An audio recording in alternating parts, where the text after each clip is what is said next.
So my name is Mrs. Benke, Bobby Benke. I'm the curriculum director in Maple Shade. I've been with the district for a little over a year, all right, but 23 years in education. So almost every year we're hit with something different and something new. And after 13 months in this district, I can say it's probably my most favorite place that I've worked so far because of the people. And putting this together for you today just shows the commitment that we all have to the success of all the children. So sit back, any questions at any time, please don't hesitate to raise your hand, but it's a pretty lengthy presentation, and at the end we do have a Q&A. And I think maybe the anticipation of all the cool prizes I have to give away is what got you out here, so please stay to the end so you can get them. So welcome. Tonight is about Common Core and PARCC assessments. It's an information night to tell you what we've been doing as a district, and then what the state of New Jersey is expecting of us. Okay? So welcome. I want to welcome our members of the Board of Ed that are here tonight to support this and also to learn more about it. All of our administrators are here. They had to be. That's another joke. If you look around, there's a huge group of teachers here. They did not have to be here. So they're here because they're a part of this. And they're an integral part of our team. And then all the parents that are here and community members that came out because they want more information. Very hot topics that we're talking about tonight. And I know you're all here because you have questions and concerns and you want to find out more. So, welcome. Thank you for coming. Our objectives tonight, very simple. To learn what the Common Core is about, where it came from, what it means, to try to help you understand some of the misconceptions about it, okay, and what we're doing as a district for all of your children. And then the second objective is to explain to you what PARCC is, because we're all hearing it, we're all on social media, we listen to the news, we know all the controversy. So to tell you what's been going on as far as the Department of Education is concerned, and then what our response as a district is to prepare the children and what we are obligated to do according to the Department of Education. So there are our objectives for tonight. Our agenda, we're going to tackle it right from the beginning. Mrs. Norsha is going to talk about the controversy. She's going to talk about that question that you all want to know, does my child have to take the test? And what we as a district are doing to answer that question. I'm going to cover the rest. So what is an academic standard? What are the Common Core standards? What is PARCC? What are the Maple Shade schools doing to prepare? What does the PARCC assessment look like? What can I do to prepare my child? We have some prizes to give away. We have some refreshments. We'll have a question and answer period. And then also, if you would like to stay, we'll walk you through the PARCC. So with that, let me I'm going to turn it over to Mrs. Norsha, who is going to talk about the first item on our agenda. Thank you, and I appreciate everybody coming out tonight.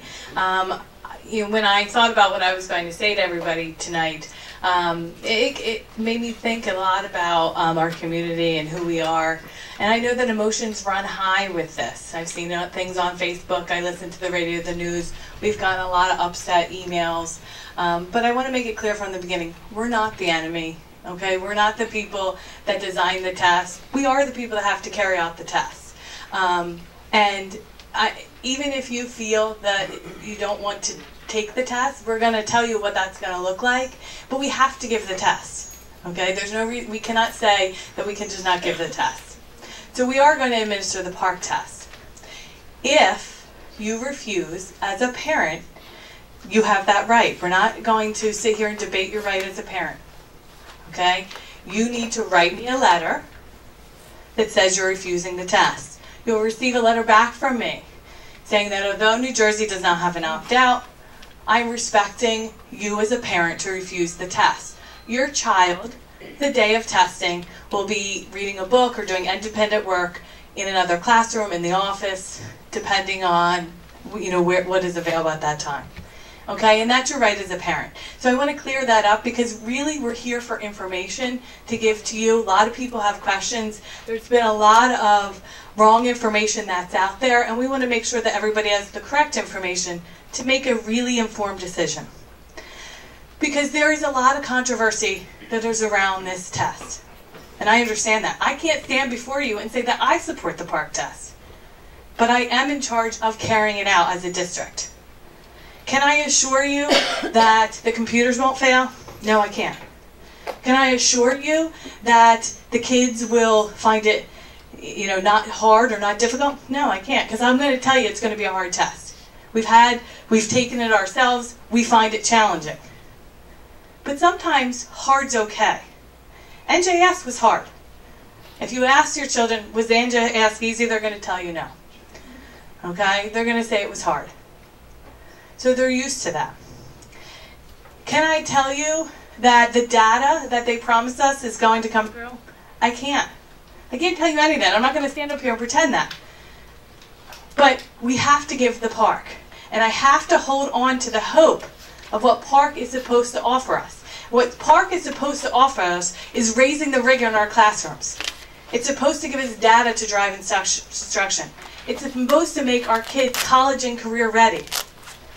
And you'll find out a little bit through Ms. Spanky's presentation of why it was put into place, why Common Core was put into place. And that is our hope. We have to hold on to that hope. Because we are a public school.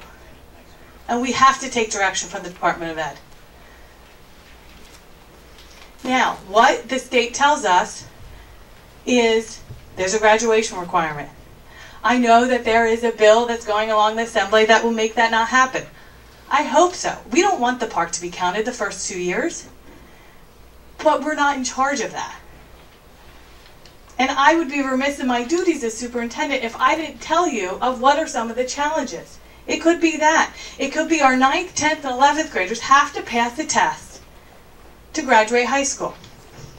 PARCC, SAT, PSAT, ACT. PARCC is the only free option. We have it in our budget to pay for the PSATs for the juniors and sophomores next year because we don't want the burden on you as the parents. I would like that to go away. I hope that it does. We met with legislators yesterday. Myself and Mrs. Benke were in Cherry Hill with assemblymen, senators, aides from the 4th and 6th district. And that was our venue for our voice to be heard. They're in agreement. They're also going to take that up to Trenton and hopefully make some change. And we hope that happens. We're on your side with this. We understand the concerns. I know there's a lot of concerns. There's a lot of people here. We're also told about funding issues. And I know that's around Facebook. But that's always been there. That's not new with PARCC. That has been linked to No Child Left Behind when we were given NJS. If you don't have 95% participation, they could take your federal funding. For us, it's about a little over $1 million. Are they going to take it? I sure hope not. I don't want that to happen, but I can't bank that they will or will not do that. So I have to tell you this information.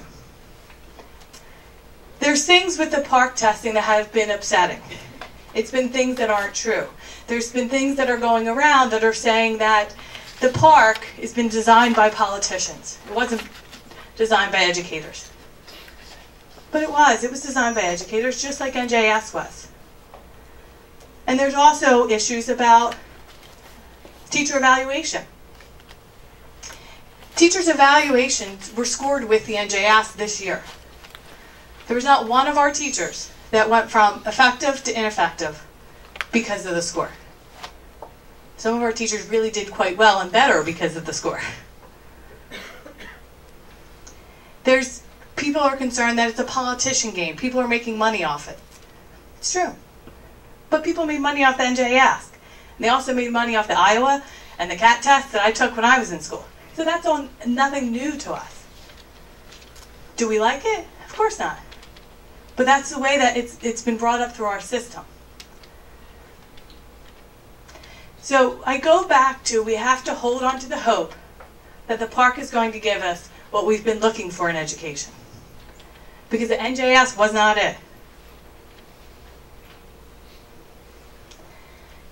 My hope when this is all finished is that you'll have a better picture of the Common Core, why it was adopted, why it was brought in, and the park. We'll also have a Q&A that you can ask any questions. We also could break up into small groups, so it will be better for you to get information from your building administrator, because there might be questions that are pertaining directly to you. We also have our Director of Special Services here, Dr. Dawn Monticello, for any specific questions with your child with an IEP. But I want to remember that we are a team. It shows by all the people that are here. We have board members, we do have administrators. Like Bobby said, they had to be here, but still. We have a lot of teachers who did not have to be here. I spoke with all of them on Friday, and they still wanted to come out for support. We have the leadership of the MSEA here as well, because she supports what the teachers do in the classroom. And she's concerned if the kids feel pressure because of what the teachers are doing. And she wants to make sure she's on top of that. Okay, and we have parents, we have students that are here. And that means a lot to me. And that means that everybody cares and we're on the same team. So please don't let a test divide us, because we're not the enemy. We're going to work with you. And I would never, ever put a student in the middle of a test. Thank you.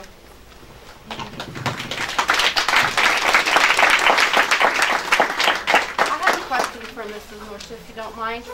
I know that the park has been field tested for some time now. Do you have those results from all the field testing that was completed? No, the field testing that we did last year and that they did throughout the state, that was more for the technology platform. We did not get any results from the State Department. So we're going to assess our teachers based on something that's unproven? Yes. That's sad. Okay. I really feel bad. So we're going to go right into the presentation, and again, I really welcome cool. any questions and comments, okay? But I ask you to listen to the presentation just so you can get the full picture.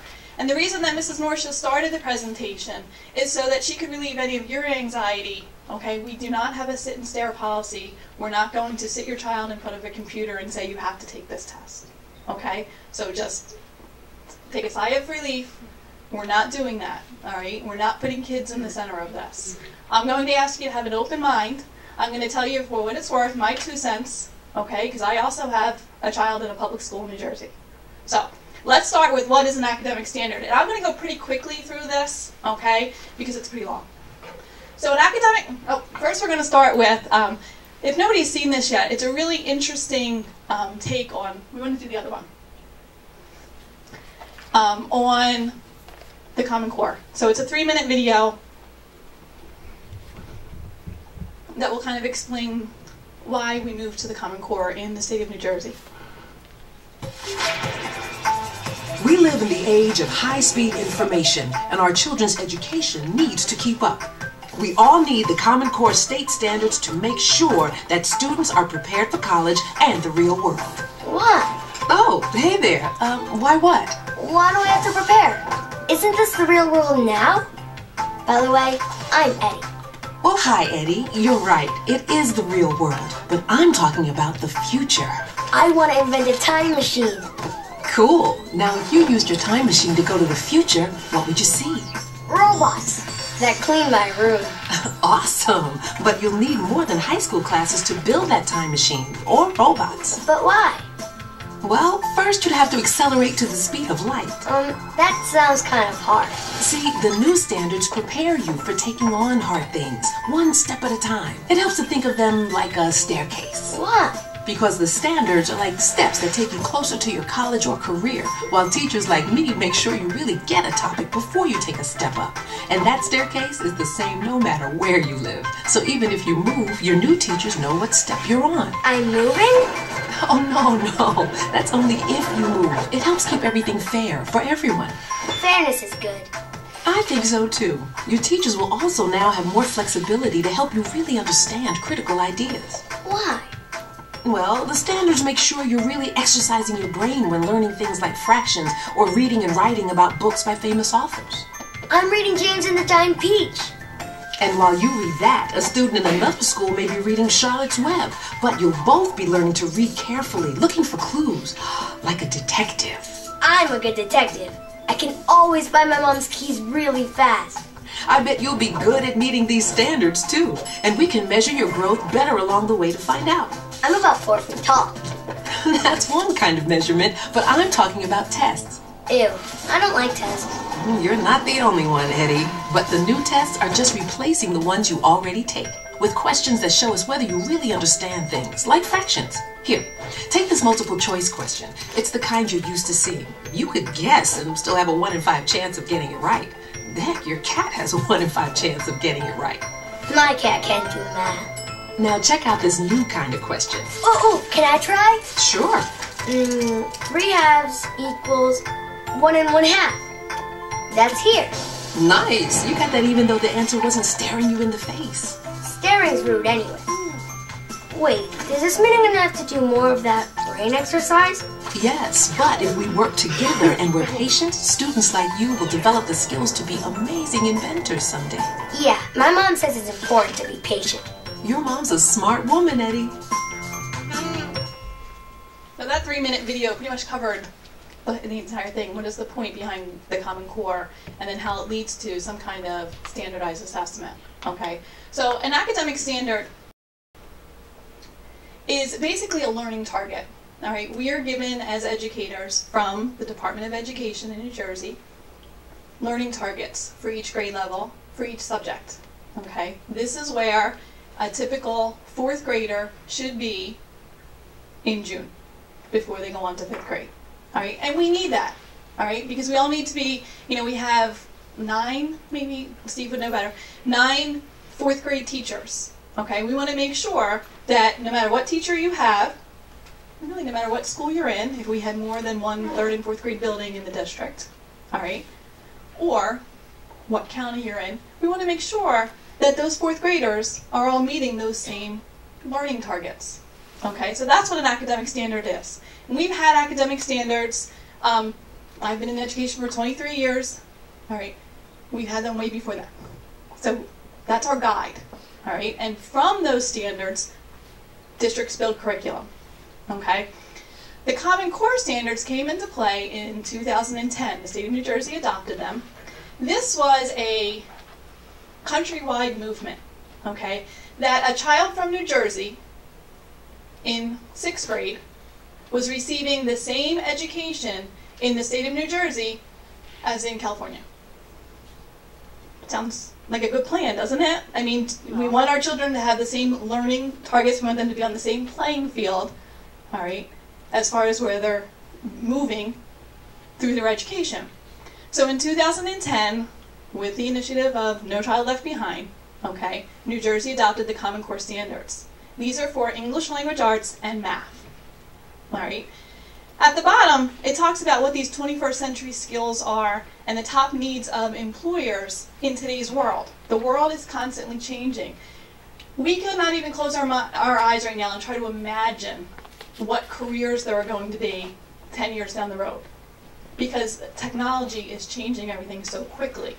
So jobs 10, 15 years down the road are going to be completely different than what they are now. So our children need those critical thinking skills. They need perseverance. They need to know how to problem solve. They need to know how to work together. And they're your 21st century skills. All right, and that's what, through what all the research of big employers is showing, is what is lacking in the workforce right now. So the Common Core is kind of trying to hone in on those things and put those skills into language that we can then develop curriculum to help our students be prepared. Okay? And that's a really elementary explanation of it. In 2010, the state of New Jersey adopted it, and they gave school districts 4 years to get it fully implemented. So for the past 4 years in Maple Shade, okay, all of the teachers, all the administrators have been working on looking at the current existing curriculum in English language arts and math and making sure that any changes that need to be done, any realignment, was done so that we were ready for that. And all of our curriculum is aligned to these standards. Now these standards are also, there's traces of them in other subject areas. So there's literacy standards in social studies, in science, okay, in subjects where kids have to read. So we want to make sure that the material that they're being asked to read, that they can read it and understand it and make sense of it and then apply it. And now's the time to think, we're not going to discuss ages, but think about when you were in high school, okay? When I was in high school, the teacher stood at the front of the room, lectured, you as a student took notes, you were tested on Friday, you memorized everything, you did well on your test hopefully, and then it was gone. And then you crammed for midterms, and then that was gone, okay? Education has changed over the past several years, that we're asking students to apply the knowledge. We're not asking them just to regurgitate facts back to us. We're asking them to think. And I have to tell you, as a parent of a 14-year-old who is a freshman in high school, her homework is really hard. And she comes home and she asks for help with biology. And I'm like, where's the answer? I'm looking for the answer in the book, and the answer's not in the book. So we have to make sense of it and think and problem solve, because students today are being asked to problem solve. It's hard. And it's hard for us that learned a different way. It's hard for me as a teacher to teach that way when that's not the way I was taught. So we've been doing in district a lot of professional development for our teachers, although the younger ones, they're a little bit more savvy with this stuff, all right, because their college preparation prepared them for those things. So did New Jersey have standards before 2010? Yes. Okay, since about 1990, we've had standards for all subject areas. There's visual and performing arts. We have a guideline that we have to follow for music, for art, for phys ed, for health. Okay, just about for everything that we do. All right, there is a curriculum that is based on standards that come from the state of New Jersey. So what does that mean for student achievement in the classroom? So it's the skills and the knowledge. Obviously they need to learn how to read, and they need to learn the basics of math, but then it's a building block, and it's constantly, from really preschool on, applying those skills. So learning the basics, but applying them constantly. Trying to create authentic learning experiences in the classroom. A classroom of today does not look like it did 10 years ago, all right, because everything is constantly being applied. I already talked about the unknown jobs in the future. We have no idea what that workforce is going to look like. The problem-solving skills, the critical thinking, the deep thinking, perseverance, all right? You as parents probably experience this all the time. We as educators experience it with the students in our classrooms. Children lack that, all right? They give up very easily, many of them. And we're trying to instill in them that perseverance. It's really easy to say, I don't get it. I'm going to wait till the teacher explains it to me tomorrow. But trying to get them to work through it, to really get that brain going, that's what's going to develop those skills. And that's a tough one, because we don't like teachers, parents, we don't want to see our kids struggle. All right? But we also know they learn the most when they are struggling. But we're always going to be there to support them. And then preparing for college and career. So, the video already talked about this. Does the Common Core determine what we teach? It absolutely doesn't. We as a district choose, all the professionals in the room when we sit down and look at curriculum, choose what materials we're going to use and what books we're going to use to support meeting those learning targets. So if in 10th grade English class they're reading To Kill a Mockingbird in Maple Shade, that might look different in Cherry Hill. They might be reading something else, but they're working towards those same learning targets. Okay? Sometimes it's a little teacher preference. All right? I was an English teacher. I would love to teach Every Year the Great Gatsby. All right? But that might not be part of, what the rest of the team wants to do.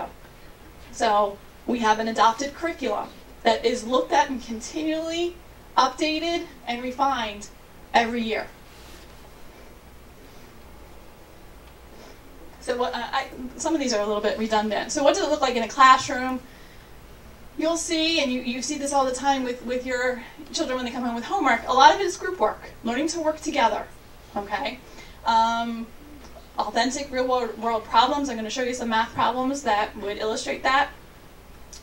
Teachers putting an emphasis on assisting students in explaining their answers. Now, how many of us have seen the math problem on Facebook that said, oh my God, this is the hardest math problem ever? All right, we've seen that circulating. I hate Common Core because of this math problem that's circulating throughout. Okay. I just want to make it clear that's not Common Core. Okay? That is one publisher who put a math problem in their math program, and that child had it for homework that night. Is it a challenging math problem? Yes. You know what I'm talking about, right? We've seen those math problems that float around. Okay. So the emphasis, especially in math, is getting the right answer, but also thinking about how they got to that answer, so that they'll be able to apply it in higher level math classes. Okay? I remember my middle school and high school math classes. The teacher would show you on the board how to solve the problem. You'd watch a few examples. You'd do a few examples together, and then you would do it independently. And you would just pretty much follow the steps that the teacher showed you. Do I have any understanding of why those steps led me to the answer? No. Can I apply them? No. That's why I was an English teacher, not a math teacher. That's how Common Core is changing the way we do things. We're trying to help students understand that 1 + 1 = 2, it's always going to equal 2, all right? But think beyond that. What do those numbers mean? How can I apply them later? And again, I'll show you some examples in 1 sec. Okay, so here's how it's changed English language arts expectations.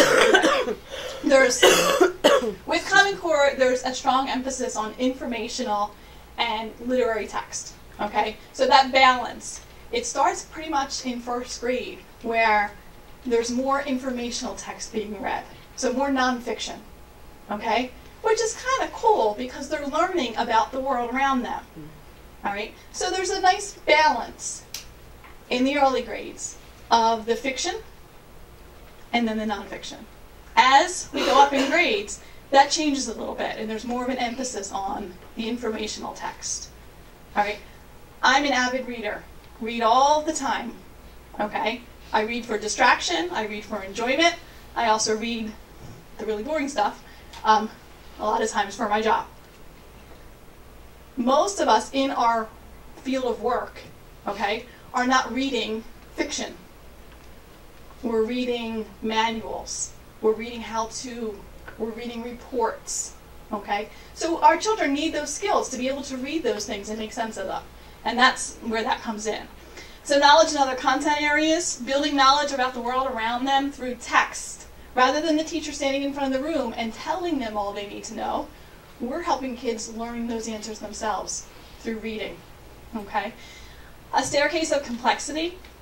So high quality reading and more difficult text. The reading expectations, even at the elementary grades, have really changed, okay? They're expected to read on grade level in the grade they're on, the grade they're in, and beyond. Text-based answers. So there's a lot of this. Teacher asks the question, child knows the answer, might know it just because has a really strong wealth of background knowledge. The teacher's going to say, where did you see that in what you read? Can you show me? Where does it say that? Where did you make sense of that? So there's a lot of that going on every day. And as a kid, I'd be like, oh my gosh, just because it is, that's the answer because it is. But we're constantly encouraging them, show me. Tell me where you found it. How can you support it through what you read? Writing from different sources, so more purposeful writing, okay? There's a time for creative writing, all right? But again, I go back to how many of you read some fiction today to how many of you wrote a story or a poem. There's a place for that, and it's very important. Again, as an English teacher, you know, creative writing was one of the best part of the days, of the day when I taught. But if you think about it, in our professional lives, we're required to do a lot more writing for our jobs, okay? We're not writing stories. And then academic vocabulary, really building that vocabulary from early on, using the grade level complex text. So here's just a quick illustration. Before the Common Core, a question or a standard from 2004 for 7th grade was to produce written work and oral work that demonstrates comprehension of informational materials. And I taught that year, so I remember that standard very well and what we would do in the classroom to illustrate that. Now it's determine 2 or more central ideas in a text and then analyze their development over the course of the text. Provide an objective summary of the text. It's gotten harder. And the word that's constantly being thrown around is rigor.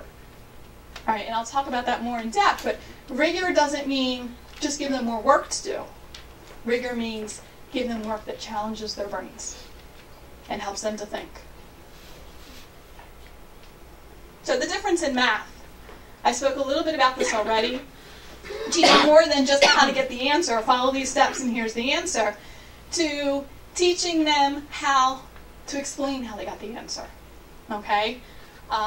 More than just, what is the one for, what do you multiply or divide first? You know, my dear Aunt Sally, something. You know, we had all these devices, all these little things, tricks we would teach kids.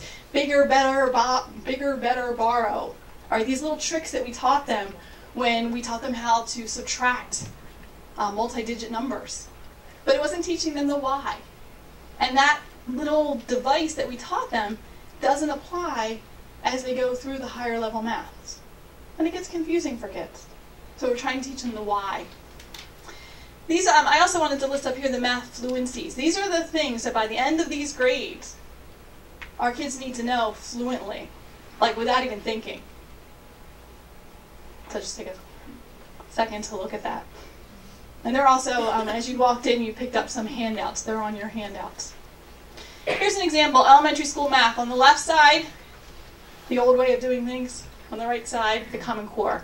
So a shirt costs $4. How much do 3 shirts cost? Very easy. Okay? You could do that just by counting by 4s. Okay? On the right, you'll see it's just a little shift in the elementary grades. Okay? Each shirt has 6 buttons. How many buttons are needed to make 7 shirts? Before 2004, which is the left side, the problem would have been just 6 times 7. But now we're putting it into written form, asking them to read it. Ask, what is it asking you? Does anybody remember their math classes in 5th, 6th, 7th grade? Did you ever get to the word problems? No. Teachers usually skip them. Okay? Or they assign them for homework, maybe a couple times. But usually it was just the, 25 problems. Here's a middle school example on the left. Donna buys 40 apples at 35 cents each. She eats 2 apples and sells the rest for 45 cents. How much money does she make? Relatively simple, okay, arithmetic there. On the right side, you need to make an equation. You need an x. You need to find x in that equation.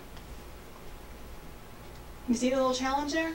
A little bit more rigor. And here's a high school math example. Most of us probably remember learning the left side, right? Real easy. 3y minus 3 equals 8.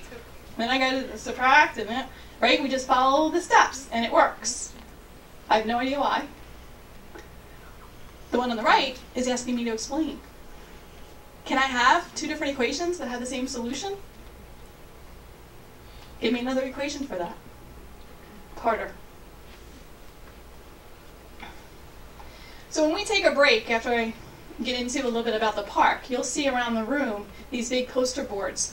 We had volunteer teachers, all right, create these Common Core work products so you could see by grade level what your children are doing, okay? I asked them to focus on the literary ones, but we have a couple math ones in the back because the math teacher did that one, just so you could see the type of hands-on activities that are going on in all of our classrooms throughout the district. Okay, so we'll have time to walk around and look at all of them. They put exemplars of student work, so you could see, like, this would be what would be a really strong example for that. You'll see that there's multiple correct answers for questions. With an explanation, okay, you can have a correct answer. Our answers might be different, but we've supported them and we've explained why we think that way using the text to support it. We talked about rigor, features of text and nonfiction, some project-based learning, and then the application of skills. So you'll see that in our work boosts. So now we segue right into, so how do we assess that? All right? We as teachers, you as parents, we want to know, are the kids learning what they need to be learning? And how do we measure that? We measure it all the time. You measure it at home just through talking with your kids. All right? We measure it in school through discussion. We measure it through formal tests. And then there's also that standardized test as another way to measure it. So it's a process of collecting information. So what is PARCC? So PARCC came into play because the New Jersey PARCC and the New Jersey High School Proficiency Test, the HESPA, okay, weren't giving us enough information. They were hard tests, okay? Our students, some of them did very well, some of them did okay, some of them still need some more development in those areas, okay? But those tests weren't and haven't been giving us enough results. Basically, they told us this child is proficient, this child is not proficient. So, the state of New Jersey partnered up with other states throughout the country, and you've all been following the news. You know it started out as a huge group. Now, I think the latest, it's down to 9 states, okay, have stuck with PARCC. And all of these states will be administering it during that testing window in March, okay, which is the week after next. So PARCC stands for the Partnership for Assessment of Readiness for College and Careers. It is aligned to the Common Core, and it's an assessment to see if those standards are being met at those grade levels. Okay, so there's English and Language Arts and Math. I did a little comparison of the two because I know, a lot of us have questions about how does it compare.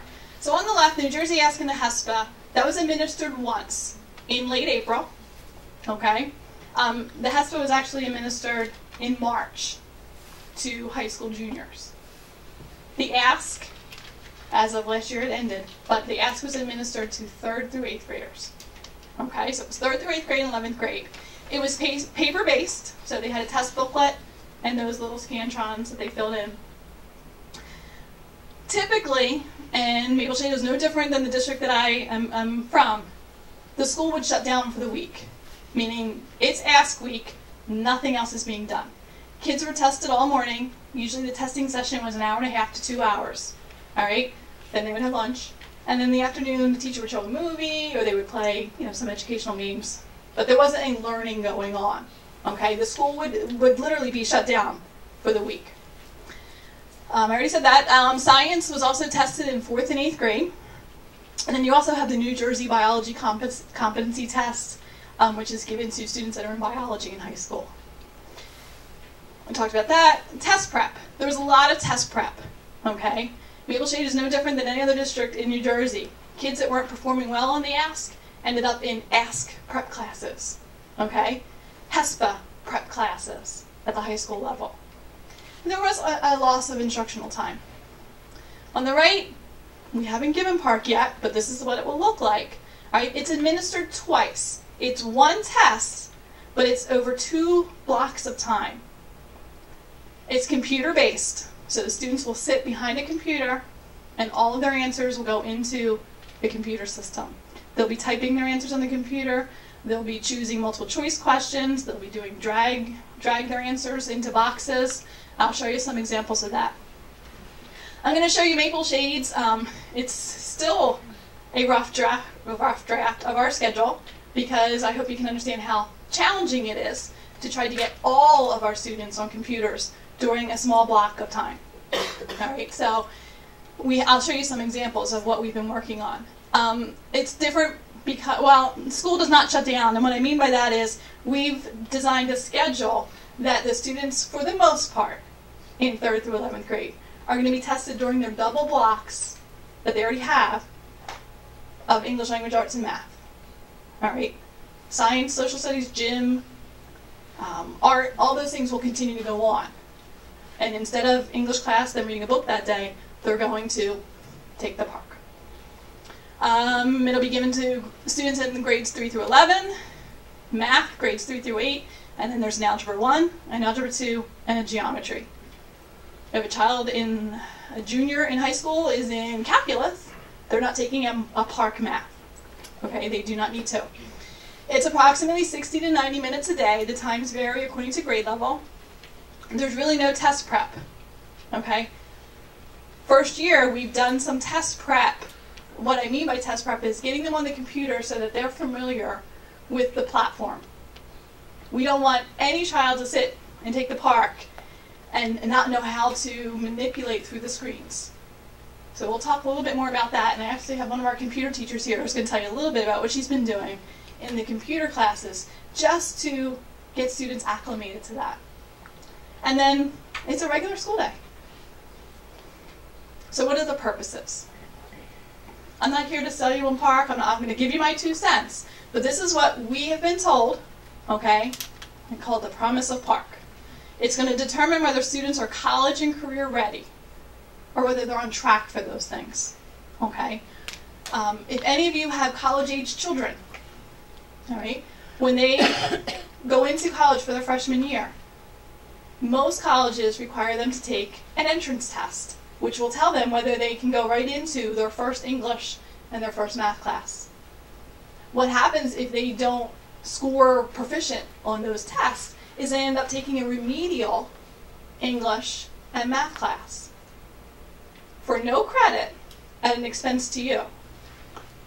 So what colleges were finding, this is happening more and more, that our kids are graduating from high school. And when I say our kids, I don't mean Maple Shade kids, I mean kids throughout the country are graduating from high school ill-prepared for the rigors of college.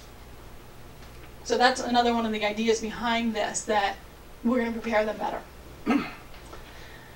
It connects to the Common Core standards. The promise of the data that Mrs. Marshall talked about measure the full range of student performance, including that of the high and low achieving students. It's going to provide us as educators, me as a curriculum director, data to tell me, is my curriculum in 7th grade English, is that rigorous enough? Or do we need to look at that? Do we need to do something? And then create innovative 21st century technology-based assessments. I don't know about you, but most of the kids I know are much more tech savvy, than I am. So, the word they're using, digital natives, they were born on this stuff. So we should test them that way. The types of assessment. So PARCC is administered over the course of 2 blocks of time. There's a reason for that. The first block is called the performance-based assessment, and that's coming up March 2nd through the 27th. Performance-based assessment means, if you are at all familiar with the ask, it would be the open-ended questions and the essay questions on the ask, where students had to write out their responses, okay? And the computer would be then typing the responses in. But it's a written part. They have to produce something. As a former English teacher, reading students' written work takes a lot of time, okay? So the reason it's given 75% of the way into the school year is to try to get the scores back before the end of the school year. So if it's given in March, it won't happen this year, but if it's given in March, then by June, we would already have that part. And then that part, the performance-based assessment, would be added to what's called the EOI, the end of the year assessment, which is all multiple choice. Students are just choosing the answers. And you combine those 2 scores, and that's how you get your PARCC score. Now the reason I said we wouldn't have that by the end of this school year is the test hasn't been given yet. It's been field tested, okay? And from the field test that they ran over the last year throughout the state of New Jersey, we participated, but a couple years these field tests have been going on. All right, Pearson, which is the corporation that made PARCC, all right, has developed this test and has, picked out all the questions and things like that. Now we need students to actually take the test, and then we need to set up baselines. And when I say we, I have nothing to do with this, so pick me up. They have to set up baselines, okay? One of the things I hear a lot from parents is, I've heard everyone's going to fail this test. You can't fail a test that hasn't been scored yet. So there is nothing to fail yet. They need to set those scores. All right, and that's what they'll be doing. So, you know, we're being told in the fall we'll get results. All right, the fall goes all the way through what, December 19th, December 20th? So it could be quite a while before we get results from this. But heading into future years, by the last day of school, we're supposed to have the information back on how our children did. Individual results? Yes. Yes.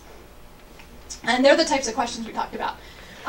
This is just a little sidebar, if anyone's keeping up with this. The SATs are changing, and by 2016, the SATs will all be computer-based, and they will be Common Core aligned. So the SATs are already really hard, okay? You know, they already went to the 3 different types of tests, and now they're going back to just the verbal and the math, but it's going to look a little bit more like PARCC, actually. Well, SATs, they've declined over the past 5 years. They're down 50% in the number of students that take them. Because colleges are now realizing that it's not a true read, Right. and a true Which could be performance why- on your students. Right, and it could be why they're changing the So way the then why are SATs they look. putting so much emphasis on PARCC for the kids at a younger age when colleges are realizing we don't need it? I don't have the answers I know to you that. don't. I'm not I shooting know. the messenger. Yes, I I know. have a question, that's all. Yeah, yeah, and you know, we've been told, and again, will this happen? I don't know. We've been told that colleges will, down the road, use a PARCC score to determine if a student needs to go into a remedial class. So you wouldn't have to pay for, you know, that remedial class, hopefully, if they achieved a passing score, which hasn't been set yet, on the PARCC. So when we get If not everyone's using the PARCC testing. That's a great question. And if I knew someone to ask that to, I would. Like I said, we spoke to legislators yesterday, and these are the questions that we're asking as well. We're trying to find answers to them. Yep. You said that this year's performance is going to set that baseline Yes. for future years. I took the sample PARCC as recently as a week and a half ago, and the platform and the technology is still very buggy, very flawed.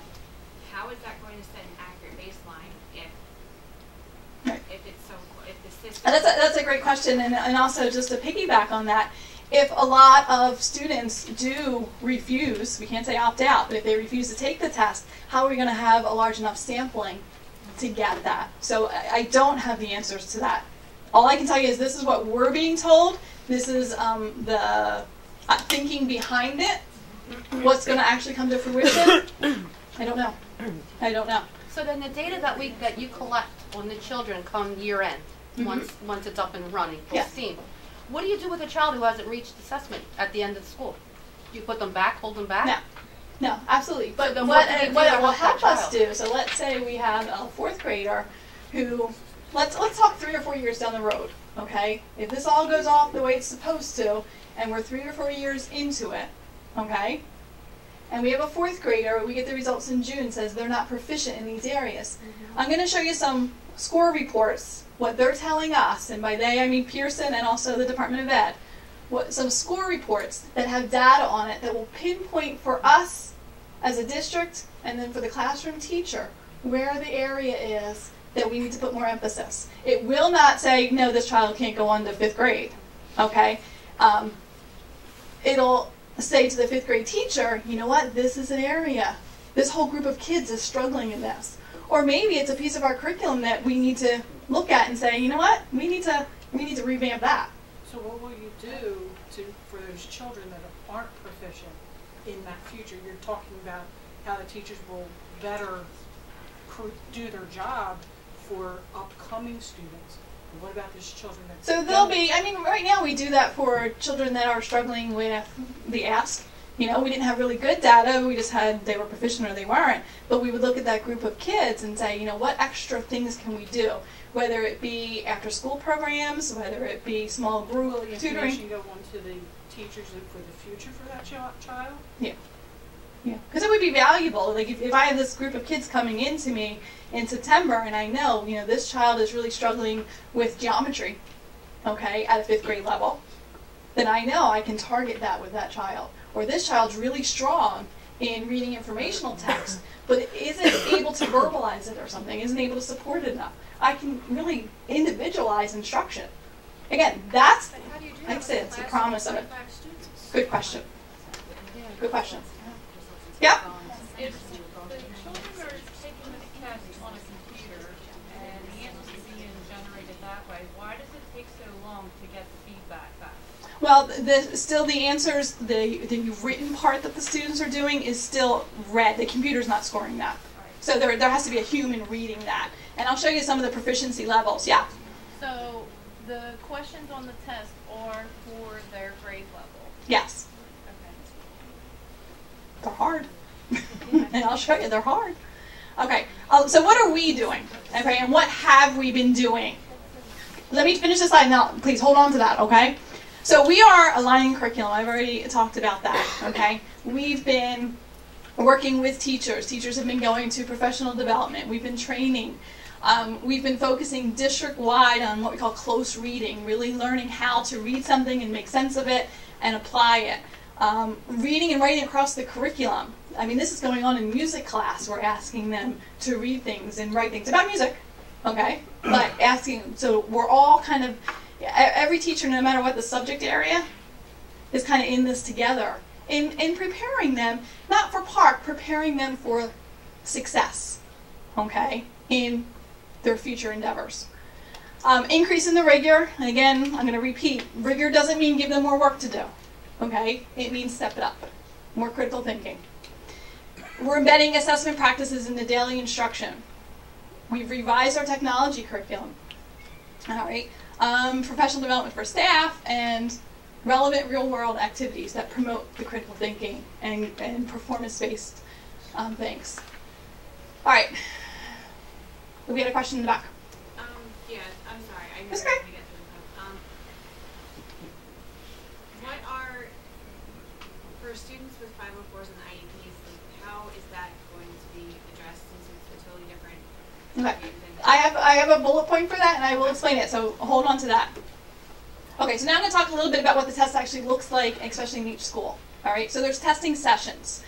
Each building, we are using all of computer labs, Chromebooks, okay, every piece of technology that we can put our hands on, okay, to have testing rooms so that we can cycle kids through in the 20-day block. And we are using every day of that 20-day block, all right, in order to make this work. For the most part, in grades 3 through 8, it's their math and their English language arts teachers who are giving them the test. I really like that because the teacher knows the children, okay? We couldn't do that throughout the high school. It was impossible, all right? So we do have, teachers that may not know every student in the room at the high school level. We talked about that. The teachers can clarify directions, things like that. Students can have the ability to review and change answers. If you do stay towards the end and then go on to and look at the practice test, you'll be able to see that, okay? There's a tech person in each building, so it's the high school, Maud Wilkins, and Steinhauer, okay? And we have a tech person for each building that will be helping. I like what Mrs. Norcia said. I can't promise you that something's going to not work. All right, we did an infrastructure trial today in Maud Wilkins, and it didn't work. Okay, so we are constantly, like 24/7, going through this and trying to get all the glitches out. But the message that I've given to all of the teachers, to the tech people, to the administrators is something may not work. Okay, and we just have to accept that, try to fix it, and go with it. But we can't get all crazy about it. I'm sorry, is this a timed test? So I'm going to tell you that too. Hold on one second. And then classes who are not testing will just follow their regular schedule. They're going to cycle right through all their other classes. So the accessibility features and accommodations. This addresses the questions about students with 504s and IEPs. Okay. So in the tech platform, there are already accommodations. They're built into the system. So if a student's IEP says they need extra time, all right, that's identified in the system, and that student has extra time. If the student needs to use a calculator during a non-calculator part of the test, if it's in their IEP or on a 504, the student has a calculator. So it's really exactly, there's almost no difference, there is no difference, than the accommodations that they received during New Jersey Ask. okay, and the same with the 504. Actually, there's more, I think this one's called the accessibility. There's more accessibility features for all students, meaning extended time. All right, it is a time test, but based on their field testing, they have an estimate of how many minutes it takes a typical child to get through it, and then they built time and a half onto that base time. So if it took the typical child 50 minutes to do unit test 1 for English language arts, they have an additional 25 minutes. So there's a 75-minute block of time. All right? Because we're doing it during our double blocks of English language arts and math, those periods are built around 90 minutes. So we even have more time in there built into the system. Mm-hmm. They're going to be typing the open-end questions. I'm assuming everything's got to be typed. Yes. You're going to have some people, individuals Yes. that are great at typing and some that aren't. Yes. How is that, are we going to be scoring these children? If, let's say my son is just a really bad typer. He gets nervous taking a test, and typing an answer for him is very difficult. How are we going to assess if he really isn't, if his score low because he doesn't finish? Honestly, that's one of our questions that we have. Concerns as a parent. That is exactly one of our questions we have. You know, we're putting kids on unlevel playing fields whose skills might be different in the tech piece of it. And my next question is, there are schools in New Jersey that every kid is handed an iPad or has, there's some states that don't even use books anymore. They have access to computers all day long. Our children here do not, if I'm correct, they were writing in out language arts. My child is writing is open. Now he's being told, you know, you don't have access to a computer all day in school and a keyboard all day in school, but you're supposed to be in today's world and technology. When you go to college, that's all it is. Are we going to begin to give these children access to, everyone's going to have a laptop and this is how we're going to learn? So I don't think any of us are willing to say, is that a goal? Absolutely. Would we love to be able to, the BYOD and to give everybody? Absolutely. Is that something that's going to happen overnight? It's not. No, but we're saying my child that's going to go to college and critical thinking and everything he needs, but he's not going to get the tool during the years that he's learning to be where he might need to be for the new way that society is going. So how do we even that out and make it fair? Because I have a school next door in Haddon Township that they're all on computers all day. Of course they're going to do better probably in the long run. And I can't argue with you. You're right. So as a parent, I guess what I'm asking you, my concern is, where do I draw the line and say, well, I'm nervous for my child because is he going to be ready when it's college time because we didn't have the tool? Right. And I mean, I have our tech teacher here who's going to talk a little bit about what's going on in the tech classes and then what the teachers are requiring, you know, as far as assignments go and things like that.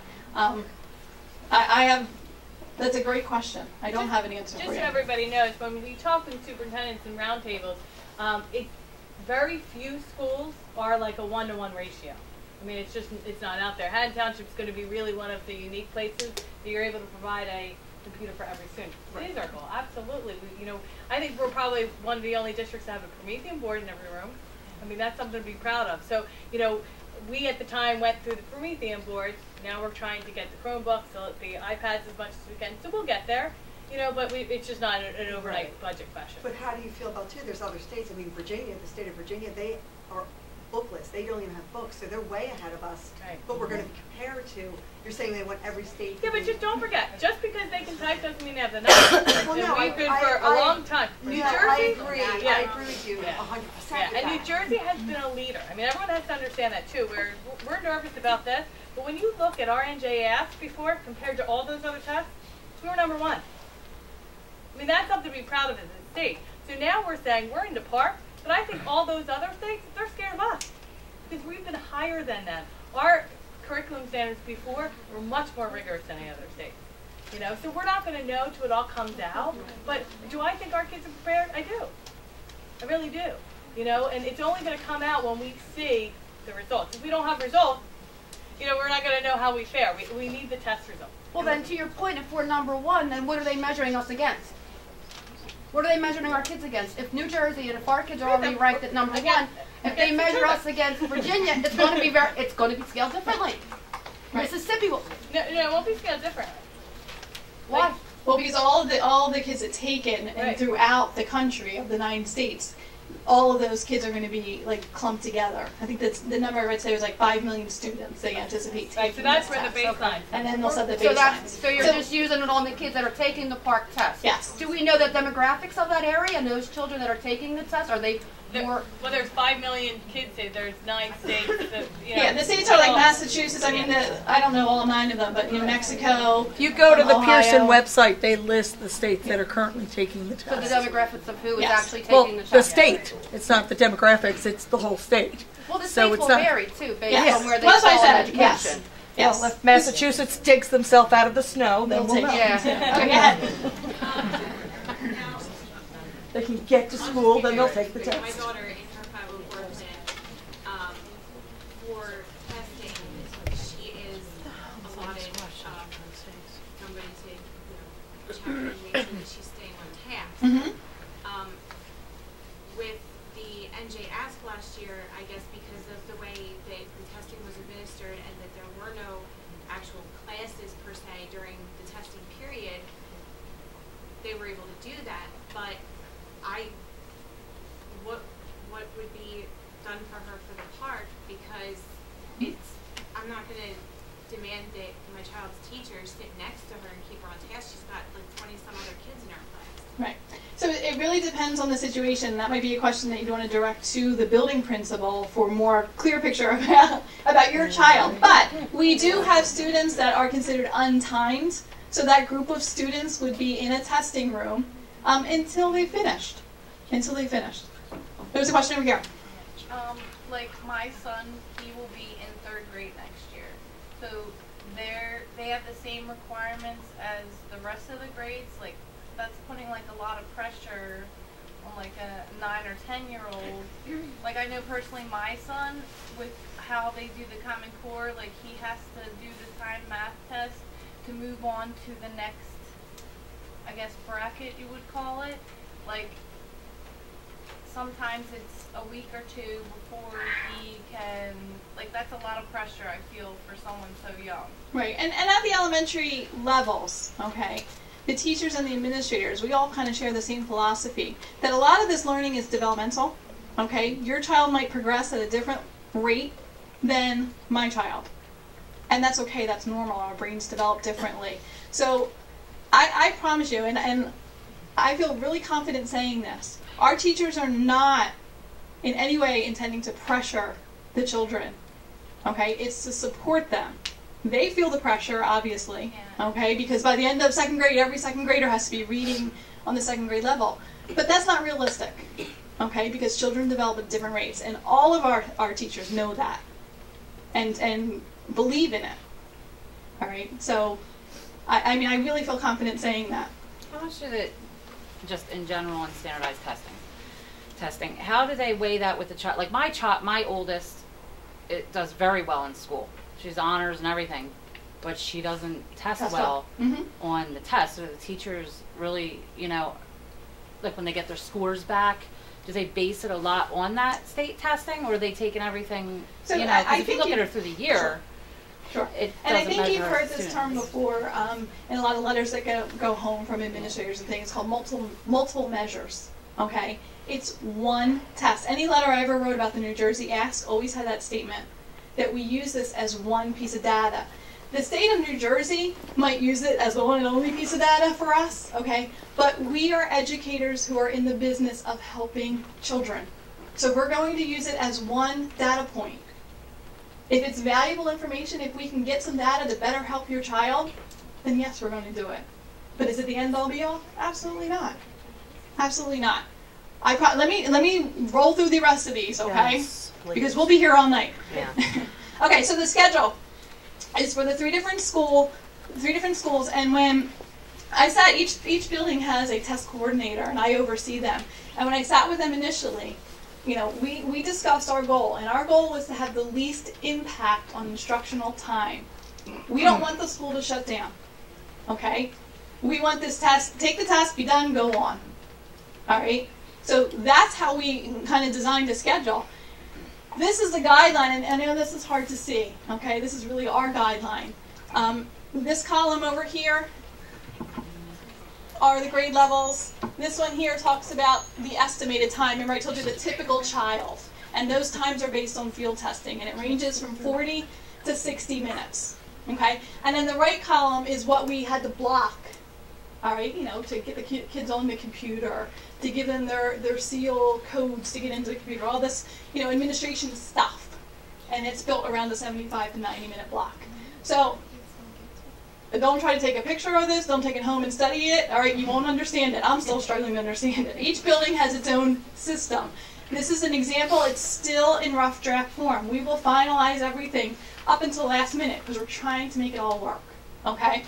But just as an example, at Maud Wilkins, okay, they have, six testing locations, okay? They will take a group of third grade teachers who will cycle in and out of that room over the course of that week, okay?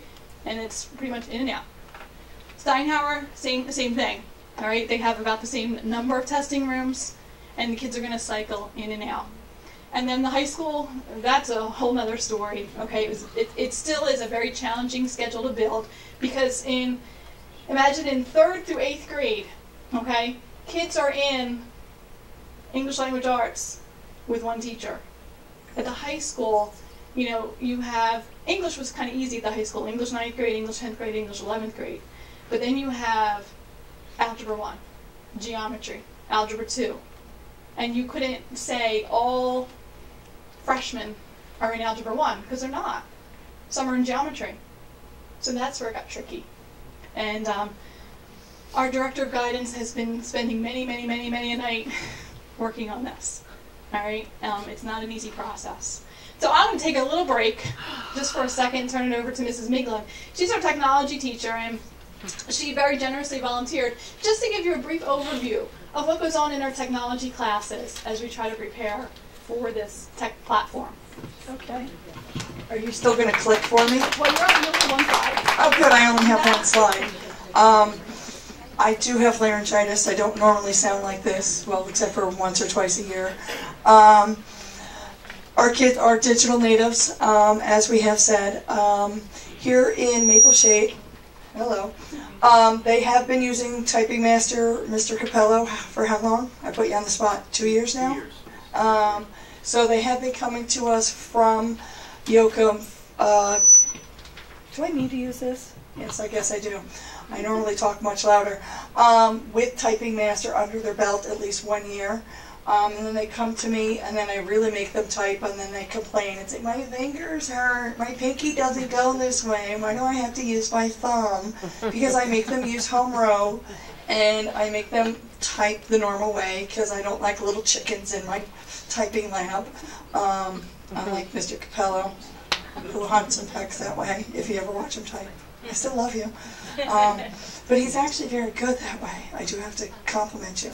And they're really impressed. And we do have some kids that, like in 5th and 6th grade, I have some 5th and 6th grade students that can actually type like 40, 50 words a minute, which is pretty impressive. So by the time they do get up to Steinhauer, they are typing very well. So it's just getting into the habit and the practice. And some students this year have actually been typing at home. They can just get to my e-board and go through the link there and type at home. So that's where they get a lot of the typing practice. And I will say kudos to Maple Shade for that, because where the town I live, and I've been after them for a couple of years now, our kids aren't typing, the kids aren't typing. And they're like, oh, they are, they aren't. No, they're little chickens where I live.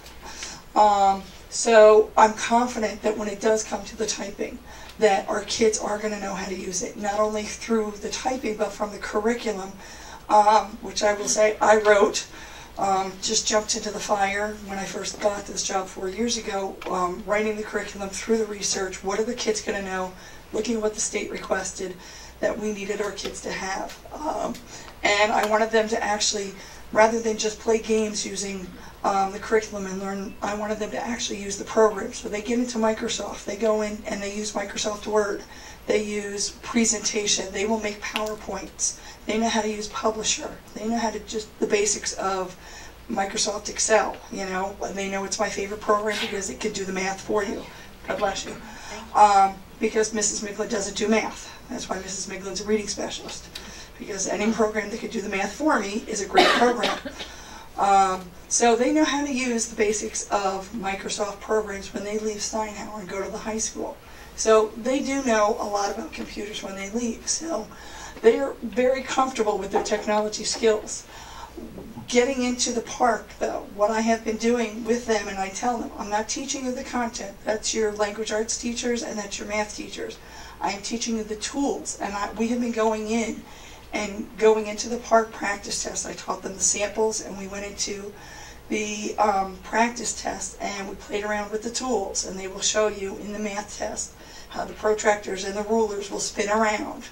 And if you play with them, and there's two different rulers, there's a centimeter ruler and a regular ruler. There's a highlighter. You can change the color of the backgrounds, and it'll stay that way through the whole test. You can make it this pretty purple. So they know how to use all these tools, and I said, get it out of your system now. We've done, over at Steinhauer, all the kids have done the English language arts test. I started today doing the math test, so some of the 5th graders have probably come home today saying, oh my gosh, this was really hard. And I got them to use some of the tools today. And with over at Maud Wilkins, we did the same. We're starting, and I realized with Maud Wilkins, we did some baby steps with these kids because I realized I couldn't just throw them into the fire. So I walked them through the steps of some of the tests with me. And I'll be continuing to do that the rest of this week and next week. So they're going to be comfortable using the tools of the test because there's different tools for different tests, and I've told them depending upon your age and your grade level, you're only going to have certain tools. 3rd and 4th graders aren't going to have a calculator available. 6th graders will have a calculator available to them for certain parts of the test. Today, for example, some of the 6th graders took part of the test, the first part of the test, no calculator. Then they got to the second part of the math test, there was a calculator available, and they were like, whoa, this is awesome. 5th graders were like, how come I don't have a calculator? And I said, because they want you to actually do the math. But a lot of the kids were very comfortable with the typing. The one thing that they did realize that when they were typing is that there is no spell check, because they were like, how come there's no red squiggle under these words? And I said, because they're not concerned about that. You got to just go with it on your own. Okay? We can't have you focus so much on the spelling. Okay? Focus on the content and what you're putting in there. Okay? And then, like the on-demand typing prompts. This year I've really focused on the different types of typing prompts that the kids have done. I've had them type, what are the rules in the computer lab, type me a letter on what you did over your winter break, and then I think the last one I did was the directions on how to make a peanut butter and jelly sandwich. Because these are examples of different things that they're going to ask the kids to do in the park. Because I wanted them to get used to different prompts and what they're asking them to do. Yes? Is spelling graded as part of PARCC? Does spelling count towards their PARCC grade at all? I don't think so. It has to be understandable. Yes. Yeah. But at a grade level appropriateness. So is that for Does that make every sense? grade? Yeah, it's just like the same as NJS when the kids used to write the narratives. They Spelling think doesn't it does. They don't necessarily count as a grade. They're looking for the content in it, and so it'll be the same thing. And honestly, the computer will help some of our students, believe it or not, because when we used to, not looking at the test, but once we're collecting them, a lot of our children, especially in the 3rd and 4th grades, have difficulty with writing for lengths of time. And sometimes their handwriting's just not, I would say, neat enough. So sometimes you would look at it, but it would distract from actual content. This is really going to help everybody see that everybody's on the same playing field because it's now all typed. It's nice. And then when they go back and if they were handwriting it and they would reread it, it wouldn't be legible to them. So if they are rereading it on the screen in front of them, they can catch some of their own errors. That happens a lot. It happens to me. Thank you so much. Thank you for giving me a If we can hold off on the questions, I'm going to really go very quickly through the next several slides, okay? Because you've been sitting for a long time. And then we'll do like a breakout, we'll do our prizes, and then we'll do a little breakout session where you can, in small groups, ask any other questions you have. So, hold on to your questions for the next few minutes. So preparing for it, as Mrs. Miglin told you, this is what we've been doing. We thought long and hard about how much time do we want to devote to this, because it would take away from instructional time in the classroom. But again, I feel very comfortable with saying we did not want to put a child in front of a computer who had not seen what the test looked like. All right, so we wanted to make sure that they all had just the opportunity to manipulate through the different screens, to learn about the different tools and stuff. So we did spend some time doing that. The scoring, okay, the scoring is going to look different, and I've already talked about that briefly. In New Jersey Ask and HESPA, we were given 3 levels. You were either advanced proficient, proficient, or not proficient. You were given a score. Anything below 200 was not proficient. Anything over 250 was advanced proficient. And that was really all the data that we ever received, okay? You passed, you didn't pass. The PARCC will have 5 levels, okay? It'll still have a proficiency score, like a scaled score, all right? But it'll have 5 levels of it. And there is a promise of some rich data that for all of us, you as parents, teachers, and then also me as in charge of the curriculum, to look at that and see where we are with things. Year 1, we talked about, we'll receive that in mid-fall, hopefully. And then subsequent years, we're supposed to get it by the end of the school year. That's the promise of it. All right. And also, there's no ceiling. So in the Ask, the highest score you could get was a 300, and that's all it would tell you. All right. In PARCC, we might have a 4th grader who's testing on 6th grade level, 7th grade level, and we'll get that information. So it'll be more information. This is a sample report, all right, what they just shared with us through the Department of Ed about 2 weeks ago. All right, and you'll see, I mean, it has more information on it. Major content, additional and supporting content, their mathematical reasoning. They're supposed to be, for us, it'll be a computer-generated report that we get where there's drop-down menus. We can actually look at the questions. We can look at how they answered it. All right, again, it's the promise of PARCC. This is what they're telling us they'll be able to do. At the bottom, where we compare to the other states. And this is just another example of another report we would get. We have never been able to see specifically how our children have done on the Ask. What problem did they do? So when we got back a score for English Language Arts, it was really hard to tell, was it because they didn't write a strong enough essay, or was it because they had problems with the reading part of it? And we weren't able to tell from the data that we received. So this is a few examples of what it's supposed to look like. This is a rubric for how they would score the math problem above. So it would be on levels, all right? Again, I'm just going to scroll. The next several slides are just sample questions, okay? If you haven't had the opportunity to go on the PARCC website, there's sample test items and there's also sample tests, okay? These are a few of them, and you'll see it looks a little different than the test that we're probably more familiar with.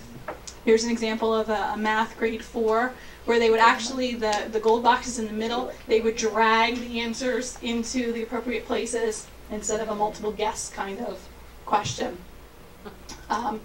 Again, this is based on that last question. So if Jeff said, I get the same number when I round all 3 numbers of seats in these stadiums, and Sarah said, when I round them, I get the same number for 2 of the stadiums, but a different number. So it's talking about rounding, and the child would have to explain, well, it depends on what place value you round to, on how you're going to get that answer. So there's a lot of steps, a lot of thinking involved in answering that question. Here's an example from a grade 3 English Language Arts. The student would read 2 texts, all right, and then from those 2 texts, write an article for a school newspaper describing how Eliza and Carver faced challenges to change something. So this would be like the essay portion of the test, but it's all based on something that they've read. All right, in the past, the essays from like New Jersey Ask were like, write a letter to your school principal that we should not have snow days anymore. And they would write, a fictitious essay about that. This is what it looks like in the platform. Okay, so this is a grade 7. They've read 3 pieces of text about Amelia Earhart, the biography of Amelia Earhart, or Earhart's final resting place, and Amelia Earhart's life and disappearance. Consider the argument each author uses to demonstrate Earhart's bravery, and then write an essay about that. So it's, again, going back into what they read, extracting the information that's going to support their ideas, and then writing about it. Our kids, and you'll see from the work booths, are doing this all the time. They do it all the time in all of their classes. Again, these are just lots of examples. Okay? Alright, back to the good stuff here. So what will the results be used for? To assist teachers in supporting students, number one. To inform you about their progress towards that college and career ready. Okay? Are they making steady progress in those goals? To inform schools and districts on curriculum, on instruction, on professional development needs. Eventually, and I don't know how far down the road, but eventually by colleges and universities as one of the indicators, all right, on entry-level credit-bearing college courses. And then it's one of several ways a student in the class of 2016, 2017, and 2018 can fulfill that one graduation requirement, which is a state standardized test. Okay? It used to be the HESPA. Could you speak to that a little bit more? Because I Yeah. have 2 students in the high school, and I'm trying to get my hands around them. Okay. So if, I'll give you an example. I have a daughter, she is a freshman in high school. Okay? She has to take the PARCC. She's already received the minimum cut score for the PSATs. So what was her question to me? Why do I have to take the PARCC? I said, well, because you have to, because it's the law. Okay, so you have to. And because I'm really curious to see how you do, and I think it's good to challenge kids, and I think it's important, all right, that you do these things. And I'm curious to see how she does. She's fulfilled already as a freshman that one graduation requirement. There are other graduation requirements. You have to have enough credits from all the courses that you take. All right, you have to have 4 years of gym. You have to have 4 years of English. So that's, another part of graduation requirements. So it's the testing requirement. That's tied to No Child Left Behind. It's not a Maple Shade, because I've had that question. I actually had a parent email me about that. Why did Maple Shade change the graduation requirements? Maple Shade has not changed the graduation requirements. The state of New Jersey dictates that to us. Okay? This is what the state of New Jersey has decided as far as graduation requirements. So, PSATs are one way you can demonstrate that you've met that graduation requirement. The SATs is another way. Okay? It has to be in English and in math. So you have to get the minimum cut score, which is a 400. Okay? That's a relatively low score. All right? It's not difficult to achieve that, and I feel pretty confident that our Maple Shade students will be able to do that. The AccuPlacer, which is an entrance test for community colleges. Okay? There's a cut score for that. The ASVAB. All right? We actually gave the ASVAB Friday to a group of students. That's the military entrance test, and there's a cut score for that. All right? The ACTs. Not many people in this area take the ACTs, but that is, some colleges in the West require them. That's another one. All right? Or proficiency, as determined by the PARCC, which hasn't been established yet, in 9th, 10th, or 11th grade. So if your child is in 9th grade, takes the PARCC, and is considered proficient, whatever that proficient is, in 9th grade, they fulfilled that graduation requirement. Should they take it again in 10th grade? Yes. Because we learn more. We grow more. And you as a parent, I would hope, would be curious and interested to know that they're still learning, that they're still making progress, that they're still challenging themselves. So does that answer that? So there's many ways to. If there may be 1 or 2 students that don't test well, that are really whatever, or having trouble, there's something called a portfolio appeal process. Now we do have a number of seniors right now. Not a number, I think it's a very small number. It might be about 3 that have not passed the HESPA and are doing a portfolio review process. So they're producing work that is meeting certain criteria to say that they're eligible to receive a graduation. So how would the portfolio work then? We haven't gotten all the details. We're basing it on what we know, what we had to do for HESPA. Okay. All right. So as a senior, they would be building this portfolio of work, evidence that they have the skills. They just haven't been able to demonstrate them this way. Okay. So we did that. They will not be used to impact a student's grades. If you're not proficient in 4th grade on the PARCC, it does not mean you're not going to 5th grade. You're going to 5th grade. Okay? They will not retain students. And it won't be used, especially this year when we don't even have enough information about it, to make decisions about gifted and talented programs, about basic skills. It'll be one point of data. Hopefully useful. Hopefully useful. So, you as parents, how can we all work together? When you walked in, there was a table that had handouts. These are from the National PTA. You as parents, what can you do to support your children and help support what we're doing in school? Okay? So supporting them with homework. Even though it's hard. I mean, like I said, high school biology, haven't had that in a number of years. It's hard. All right? But I try to help where I can. Exposed to literature, making connections. Practice automaticity of math facts. This is something, our elementary school children, when you're at the supermarket, how much does this cost? Does that cost more or less than this? And having those conversations with them. You make it fun so they don't even realize that they're learning. Encourage problem solving. Explain the process for problem solving. Listening to them. Just the other day, I think it was on our snow day, my daughter and I were watching The Great Gatsby. All right? One of my all-time favorite books to teach. We're watching the movie, and I kept asking, I'm like, there's an important line coming up. Why do you think it's essential? And she's like, can't I just watch the movie? And I was like, no, you can't.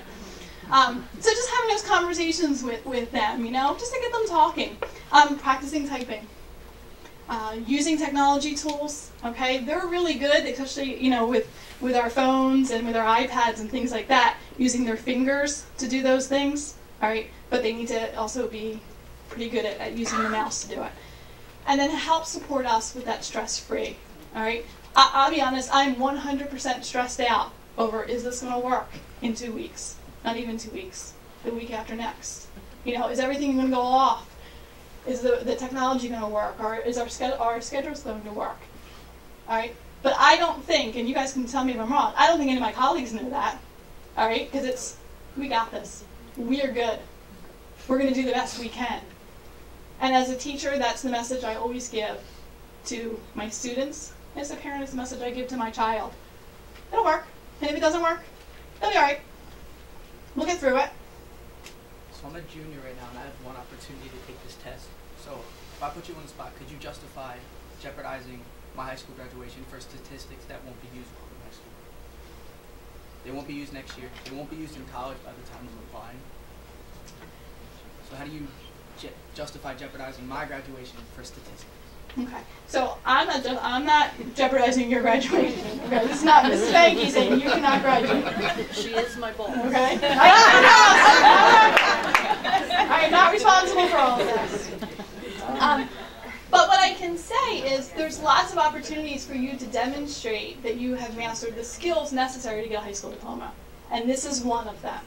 Okay, there's PSATs, which we will offer to seniors next year that need that extra thing, something else. I encourage all kids to take the SATs, whether they're going on to college or not right away, because they might change their mind. All right, and it's a good indicator of where they are. Okay, and it's helpful for you, and you never know when you might need it.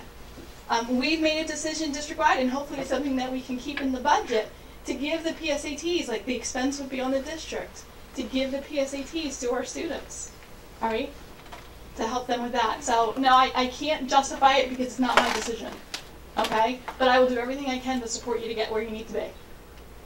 And so will every one of your teachers. There was also another handout that had a bunch of resources, okay, this will give you the PARCC website, more information about the Common Core, some cool videos that, we obviously don't have time to show. Again, more resources. If you're able to stay, and no, it's a lot of information to take in at once, okay? So if you can't stay to take the practice test, the link is here. This whole presentation will be linked to the web page, okay? And you also have access to it. And we're going to take a little break, all right, for refreshments and cookies, and then if you want to stay for the Q&A. But before we do that, we do have some gimmicky prizes to give away to you. I mean, I really appreciate you coming and listening. And I think you pretty much can guess what my feelings are about the PARCC. I don't have a problem with challenging students. I think it's important, okay? I don't have a problem with my own child taking this test. I'm curious to see how she does. I'm interested to see how Maple Shade students compare to other students taking this test. All right, it's a first year through it. I'll be really curious to see how it turns out. Okay.